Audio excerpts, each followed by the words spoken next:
Today, we're about to attempt what Bugatti think is impossible. Can't do that in a garage. There's just a few places in the world with the right equipment and only a few people in the world with the right training to be able to do that. After Bugatti rejected him, Christian von Koenigsegg reached out to Matt Armstrong, and nobody in the automotive world saw it coming.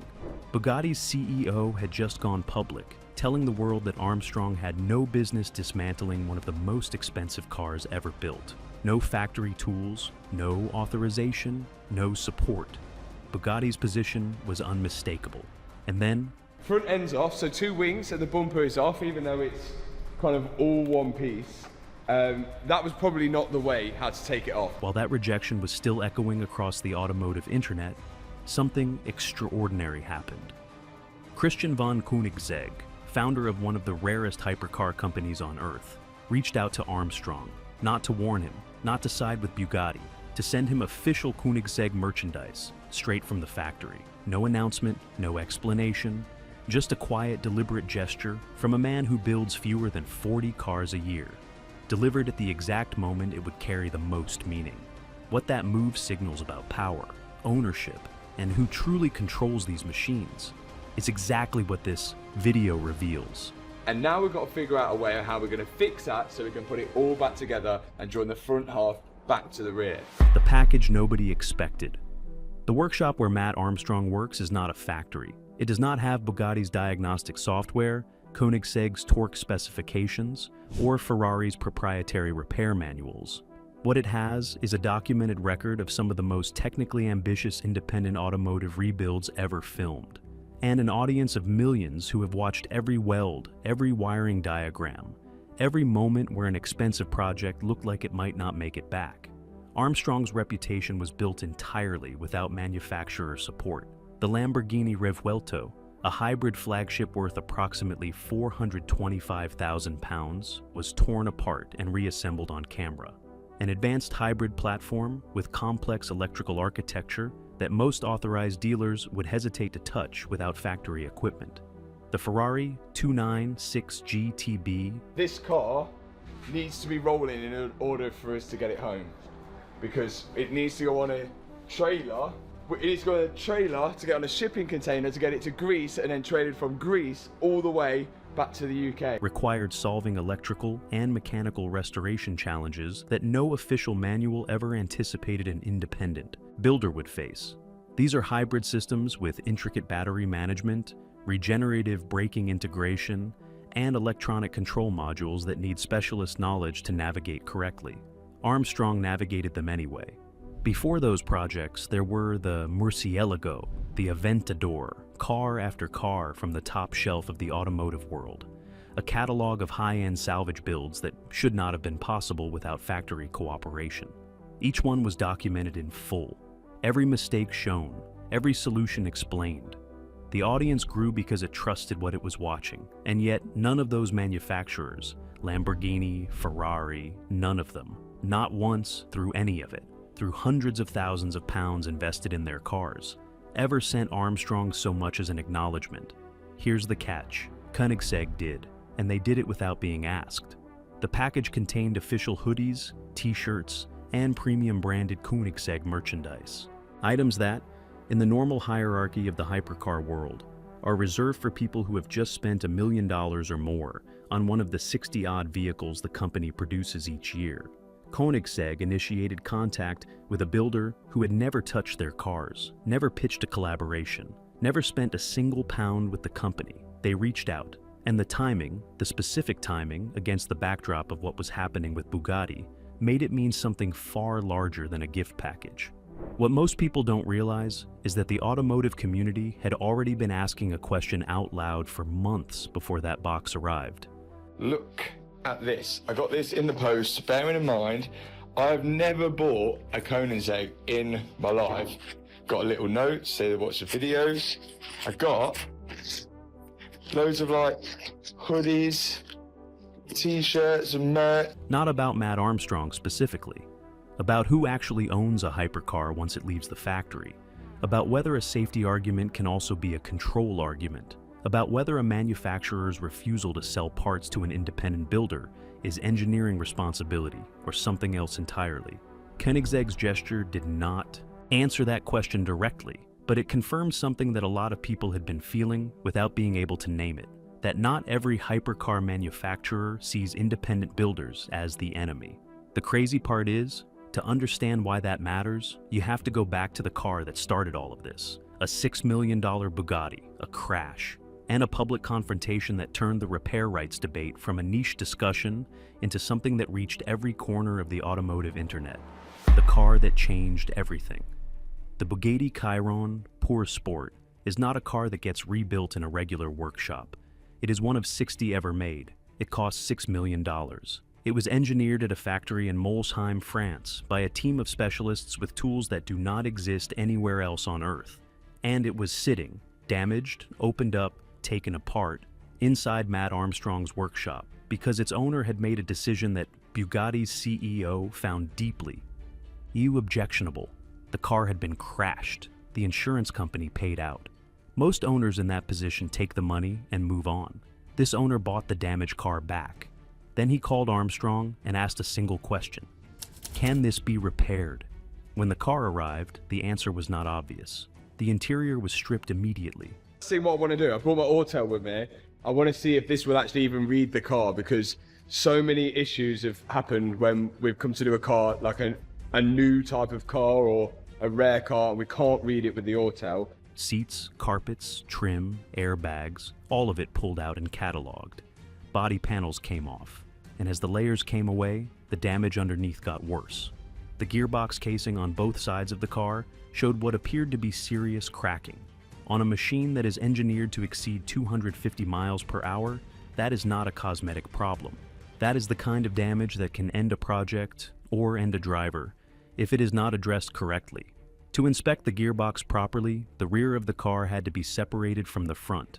The Chiron's monocoque tub, the carbon fiber structural backbone, holds the front of the car together, while the engine and gearbox sit in a rear substructure. Splitting them apart means severing 14 titanium bolts, plus every coolant line, hydraulic circuit, brake connection, electrical loom, prop shaft, and battery terminal that links the two halves of the machine. It means touching a $6 million car in a way that no insurance policy covers and no manufacturer warranty survives. Mate Rimac had already said, publicly, that this kind of work should not be done outside a factory. The message was clear, and the team did it anyway. Splitting the machine. Get this? There is a moment in every one of Armstrong's builds where the project crosses a threshold, where what seemed theoretically possible becomes physically real, where the camera watches something happen that was not supposed to be possible in a place like this. This was that moment. The rear bodywork came off first. Side skirts that appeared to be separate bolt-on panels turned out to be integrated into the rear quarter. Assembly, which meant finding hidden fasteners behind door seals and carefully routed trim pieces before a single panel would release. Carbon fiber sections were loosened slowly, millimeter by millimeter, to avoid adding new damage to a car that already had enough.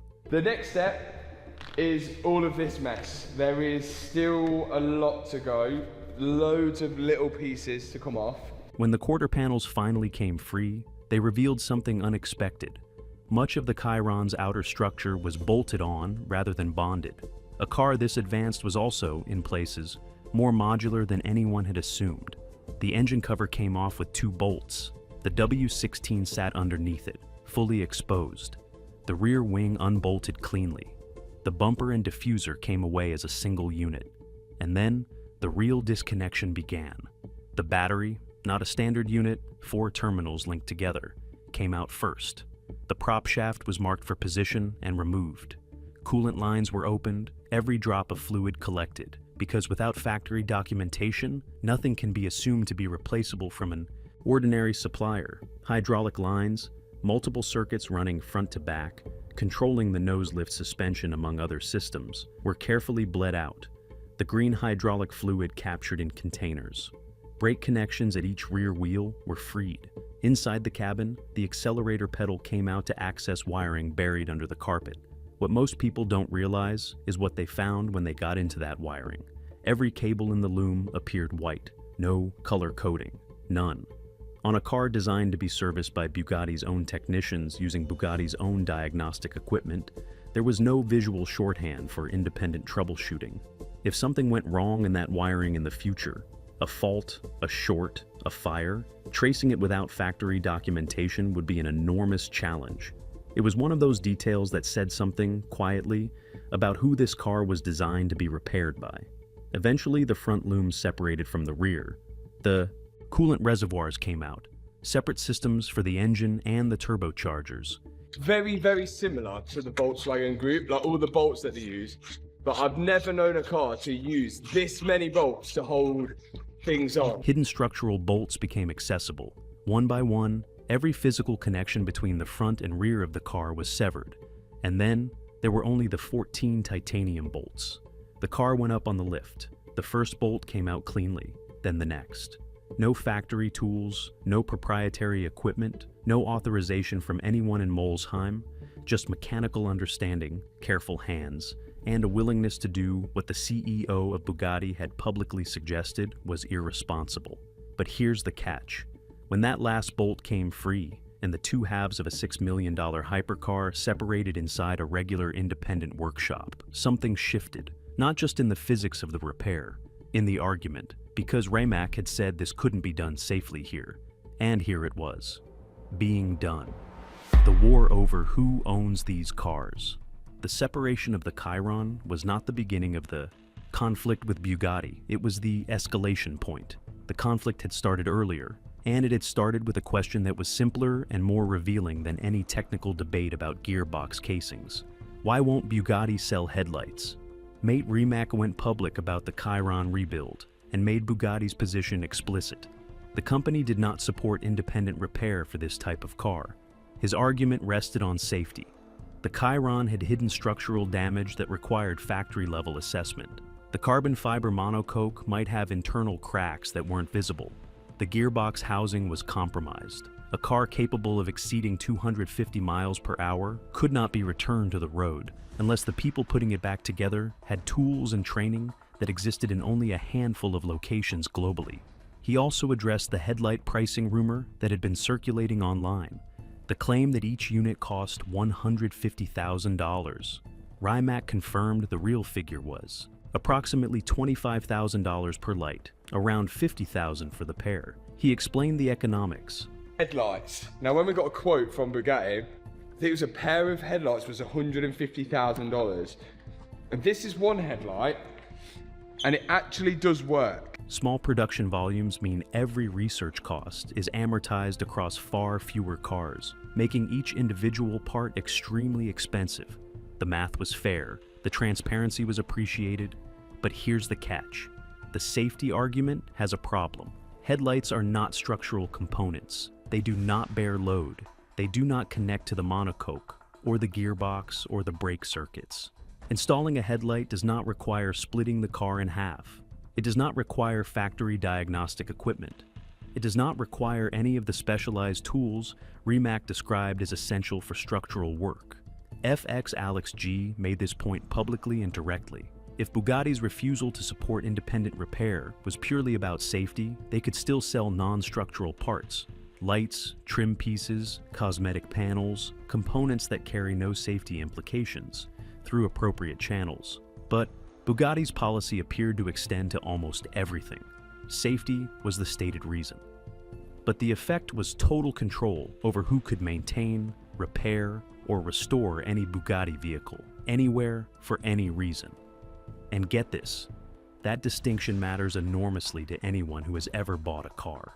Because what Rimac's position implied, when you followed it to its logical end, was this. When you buy a Bugatti, you do not fully own it. You own the right to use it under conditions the manufacturer approves. The day you choose to repair it outside that system, you are on your own. And the manufacturer will ensure you stay that way. The online response was significant. The debate spread beyond the automotive community into discussions about right to repair, consumer ownership rights, and whether premium pricing means premium control.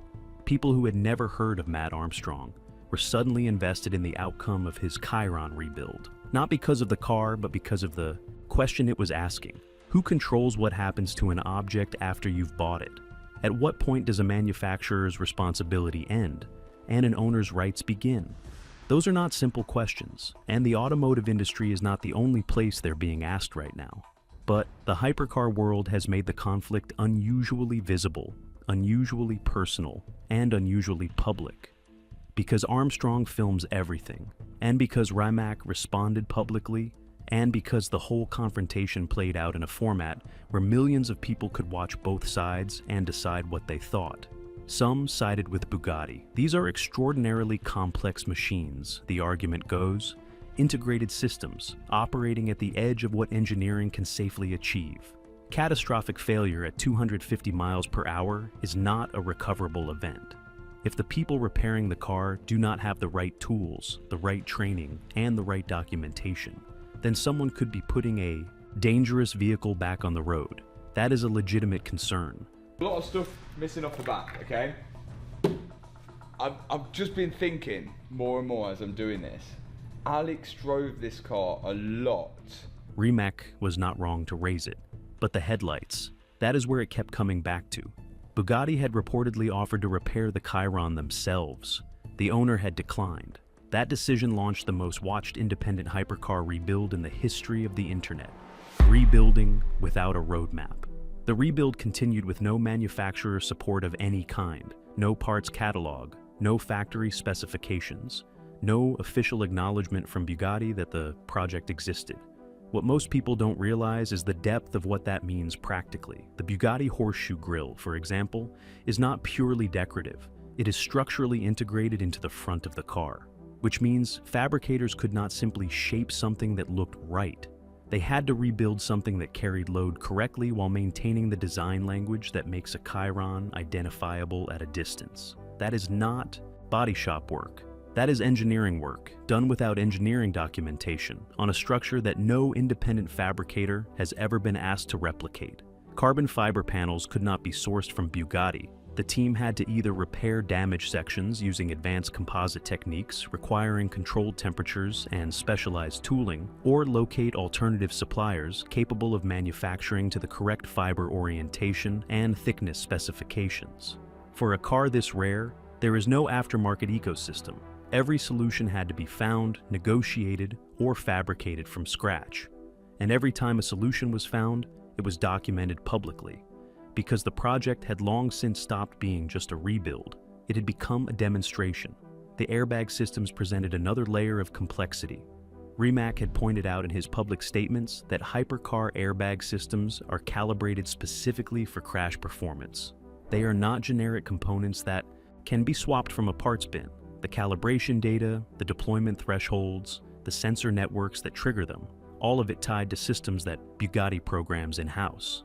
Installing a physically compatible unit without the correct calibration data is not a repair. It is a risk that does not announce itself until the moment it matters most. Former factory technicians, independent specialists, and private collectors with rare technical knowledge became essential parts of the operation. The rebuild had outgrown one workshop. It had become a network, people sharing information that no official manual would ever contain, solving problems that Bugatti had designed, perhaps intentionally, to be unsolvable without their involvement. The project was also raising a question that went beyond the Chiron specifically. If a manufacturer can make a car that cannot be safely repaired outside their own facility, not because of engineering necessity, but because of information control, then the car is not truly owned by the person who paid for it. Ownership requires the ability to maintain what you own, and in the hypercar world, that ability is increasingly something manufacturers decide to grant or withhold. The Chiron rebuild was still ongoing. There was no finish line in sight, and hovering over every stage of it was the same unresolved pressure. Even if Armstrong and his team succeed technically, what does it mean for everyone else? I really need to know what it sounds like. It looks good. We're about to find out whether it sounds good. We've got to tighten it all up. We've then got to attach the whole back end, plug everything in. We're ready to go. What does it change? And for whom? What the package actually said. Which brings it back to the box from Engelholm. Christian von Koenigsegg built something unusual in the hypercar world, a company that treats engineering knowledge as something to share rather than protect. His dark matter electric motor, developed for the Koenigsegg Gemera, produces 800 horsepower from a unit weighing 39 kilograms. He explained how it works publicly in detail to anyone who wanted to know. The 6-phase power architecture, the axial flux design, the efficiency figures. He put it in front of the public because he believed the people following his brand were capable of understanding it, and because openness, for Koenigsegg, is part of the identity. That is the direct philosophical opposite of refusing to sell headlights. Armstrong had spent years doing exactly what Koenigsegg values, taking apart complex machines, explaining how they work, sharing every failure and every solution with an audience that had grown because it trusted him. He had done it for Lamborghini, for Ferrari, for manufacturers who never once acknowledged the work. And now, in the week that Bugatti's CEO was telling the world Armstrong was operating outside acceptable limits, a rival manufacturer sent him merchandise. No press release, no terms attached, no explanation offered by either side. What Koenigsegg's gesture confirmed, the thing the automotive community had been building toward naming. Is that the battle over? Who controls hypercar repair is also a battle over what kind of manufacturer you choose to be. One approach treats buyers as custodians, with access contingent on ongoing manufacturer approval. The other treats them as owners, and treats the people who understand and maintain these machines as allies, not threats. Nobody has explained what comes next. Koenigsegg has made no announcement. Armstrong has said nothing definitive about what the gesture means. Bugatti has not changed its policy. The Chiron is still in pieces, the repair rights debate has no verdict, and the relationship between independent builders and hypercar manufacturers remains exactly as unresolved as it was before that box arrived. What has changed is that a line has been drawn, not by lawyers, not by legislation, by a package, by one company choosing to acknowledge someone the gatekeepers were busy dismissing. That silence is the loudest part of the story. And the outcome, for Armstrong, for Bugatti, for every person who has ever bought a car and wondered who it really belongs to, is still being written.